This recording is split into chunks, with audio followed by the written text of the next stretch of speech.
नमस्कार दोस्तों, मेरे चैनल में आप सभी का एक बार फिर से स्वागत है। कैसे हैं आप लोग? आशा करती हूँ आप सब स्वस्थ और सुरक्षित होंगे। अजा एकादशी आने वाली है, तो यह व्रत इस वर्ष 10 सितंबर को रखी जाएगी 2023 में। और अजा एकादशी की व्रत कथा सुनना बहुत जरूरी होता है, तो इस दिन आप व्रत कथा जरूर सुने। अगर आप व्रत हैं तो पूजा के समय सुने, अगर व्रत नहीं है तो आप कभी भी सुन सकते हैं या पूजा में सुन सकते हैं। ऐसा माना जाता है कि इस कथा को सुनने से 1000 अश्वमेध यज्ञ के बराबर फल की प्राप्ति होती। तो आइए चलिए कथा सुनते हैं। पौराणिक काल में भगवान श्री राम के वंश में अयोध्या नगरी में एक चक्रवर्ती राजा हरिश्चंद्र नाम के एक राजा हुआ करते थे। राजा अपनी सत्यनिष्ठा और ईमानदारी के लिए प्रसिद्ध थे। एक बार देवताओं ने इनकी परीक्षा लेने की योजना बनाई। राजा ने स्वप्न में देखा कि ऋषि विश्वामित्र को उन्होंने अपना राजपाट दान कर दिया है। सुबह विश्वामित्र वास्तव में उनके द्वार पर आकर कहने लगे कि तुमने स्वप्न में मुझे अपना राज्य दान कर दिया। राजा ने सत्यनिष्ठ व्रत का पालन करते हुए संपूर्ण राज्य विश्वामित्र को सौंप दिया। दान के लिए दक्षिणा चुकाने हेतु तो राजा हरिश्चंद्र को पूर्व जन्म के कर्म फल के कारण पत्नी, बेटा व खुद को बेचना पड़ा। हरिश्चंद्र को एक डोम ने खरीद लिया और शमशान भूमि में लोगों के दाह संस्कार का काम करवाता था। स्वयं वह एक चांडाल का दास बन गया।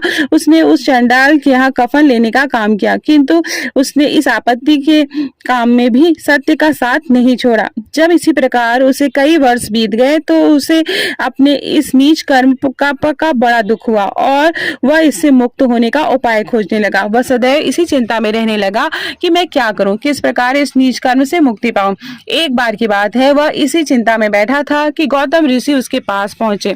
हरिश्चंद्र ने उन्हें प्रणाम किया और अपनी दुख भरी कथा सुनाने लगे। राजा हरिश्चंद्र की दुख भरी कहानी सुनकर महर्षि गौतम भी अत्यंत दुखी हुए और उन्होंने राजा से कहा, हे राजन, भादो माह के कृष्ण पक्ष की एकादशी का नाम अजा एकादशी है।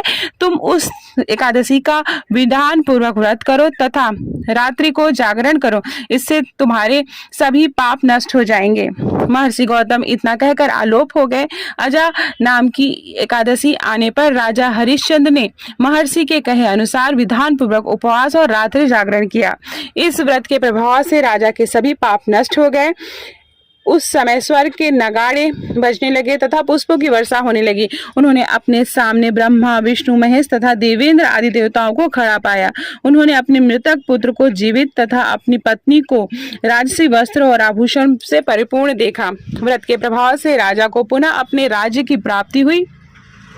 वास्तव में एक ऋषि ने राजा की परीक्षा लेने के लिए यह सब कौतुक किया था, परंतु अजा एकादशी के व्रत के प्रभाव से ऋषि द्वारा रची गई सारी माया समाप्त हो गई और अंत समय में हरिश्चंद्र अपने परिवार सहित स्वर्ग लोक को प्राप्त हुए।